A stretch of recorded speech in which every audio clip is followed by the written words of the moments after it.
Ladies and gentlemen, have you ever played hide-and-seek in the dark? They thought it was just a game, until something started playing with them. When the lights went out, the laughter stopped. But the footsteps didn't. It was supposed to be an ordinary night, quiet and calm, but the air felt heavier than usual, like something unseen was holding its breath. The old house stood at the end of a narrow lane, surrounded by tall trees that swayed with whispers no one could quite understand. Inside, laughter echoed faintly through the dusty hallways as the game began. Hide and seek, just for fun. Just one last round before midnight. The floorboards groaned under every step, as if the house itself disapproved of the game being played within its tired walls. The dim yellow light from the hallway lamp struggled to pierce the thick shadows spreading across the corners. Each flicker of the bulb seemed to pull the darkness closer, almost like it was alive, breathing. The air smelled of old paper and mildew, soaked with the silence of years gone by. Someone counted slowly in the living room, voice trembling but playful, as the others scattered to hide. Every door creaked, every whisper carried through the halls. And then there was only silence.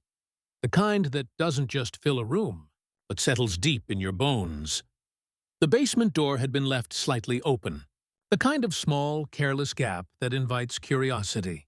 The light from above barely touched the first few steps, the rest swallowed by thick, suffocating darkness.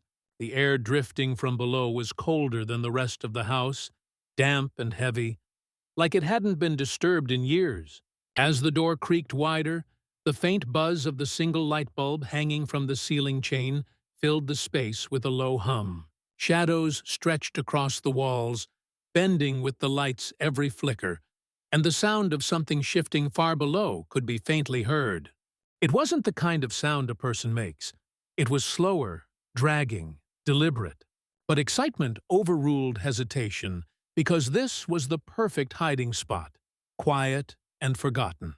Each step down groaned like a warning, the kind old wood gives before breaking, and the chill deepened with every movement. The bulb flickered once, twice, before settling into a dim, unstable glow that painted the room in pale yellow. The basement was filled with forgotten things, old boxes, furniture draped in sheets, a broken mirror leaning against the wall. The silence was absolute, except for the low buzz of the dying light. The cold concrete floor pressed against bare feet, rough and unwelcoming, grounding everything in an eerie stillness. The smell of dust mixed with something else, something faintly metallic that lingered just below the surface of the air. Behind a stack of boxes, there was just enough space to crouch down and breathe quietly, heart racing fast enough to echo in the chest. The sound of counting upstairs grew distant, fading like it was being swallowed by the house itself. For a few seconds, there was nothing. No sound, no movement, just the deep hum of silence that seemed to grow heavier by the second. Then came the soft thud of footsteps above, slow and measured, moving from one room to another. The sound was almost comforting until the basement door creaked again. The footsteps descended the stairs, dragging, uneven, heavier than before. Something about the rhythm was wrong.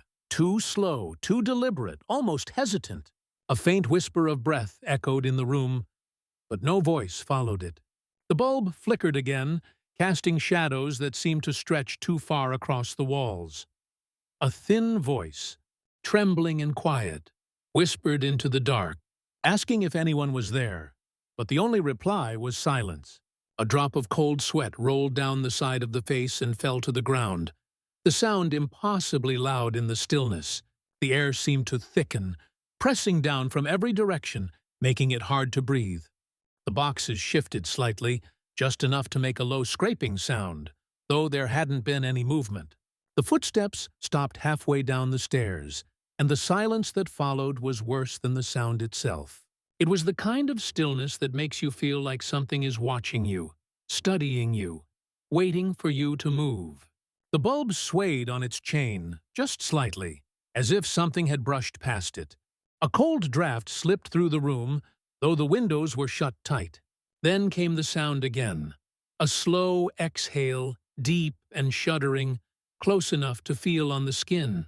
It was right there, just beyond the corner, breathing in the dark. The light flickered so hard it almost went out, plunging everything into brief flashes of shadow and dim gold. In those flickers, shapes seemed to appear. Something tall and hunched in the far end of the room, standing unnaturally still. Each flash of light showed it in a slightly different position, closer each time. The shadows rippled along the walls like water, distorting everything. The sound of breath grew louder, slower, almost as if matching the rhythm of the heartbeat pounding in the chest. It felt like the air itself was alive, moving with invisible weight. Another sound followed, the faint scratch of nails against wood, soft at first, then harder, scraping along the basement wall.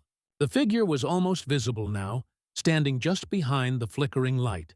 Too dark to see clearly, but too close to ignore.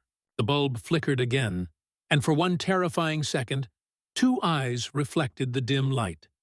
Pale, unblinking, wrong. Then the light died completely. Darkness consumed everything, thick and absolute. There was no sound, not even the creak of the house above, just that deep, impossible silence pressing in from all sides. The air felt wet, like breathing through fog, and the cold reached deep into the bones. The instinct to move screamed louder than reason, but something inside whispered to stay still, to not make a sound, to not let it know. Then came the faint sound of movement again, slow and deliberate. Closer now, too close. Something brushed the arm, light as air but undeniably real. A breath, ice cold, passed right by the ear. It whispered something that didn't sound like words, more like a sigh twisted into a shape that almost spoke. The stench of rot filled the air, and the sound of the old chain above began to rattle softly. The bulb blinked once, weakly, revealing nothing but the corner of the room. And then everything went black again. It felt like hours passed, though it could have been seconds. The silence stretched on, thick and endless, until finally footsteps moved again, this time going up the stairs. Each one creaked with slow finality, fading into the distance above. The door closed softly, the latch clicking into place.